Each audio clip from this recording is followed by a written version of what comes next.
కూడా యాంటిసిపేట్ చేయాల్సింది ఎవరు? బండి కొన్నప్పుడే మనకు తెలుసు, అవునా కదా?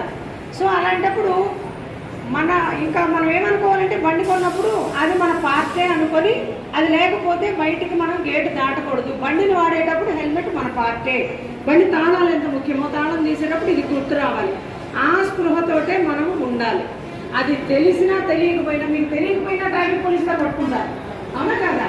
ట్రాఫిక్ పోలీస్ గారు పట్టుకోలేదనుకోండి, ఆయన పట్టుకున్నాడా లేదా అని వెనక చూస్తాం, ముందుకు చేస్తాం.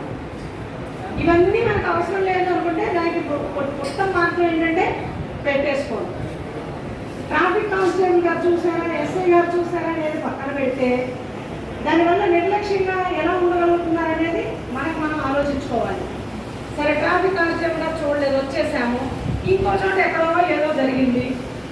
ఎక్కడో ఏదో జరిగినప్పుడు ఏమవుతుందో తెలుసా? అప్పుడు సీసీటీవీలన్నీ ఆ లైన్లో ఉన్న సీసీటీవీలు మొత్తం తీస్తారు. ఇతను ఎక్కడి నుంచి బయలుదేరాడు? ఇంటి దగ్గర నుంచి, మొదటి వాడి నుంచి సపోజ్ బయలుదేరాడు అనుకోండి. ఎన్ని సీసీటీవీలో పడతాడు అతను? సుమారు ఎన్ని సీసీటీవీలో పడతాడు మేడం? ఒక 20-30 పడతాడా?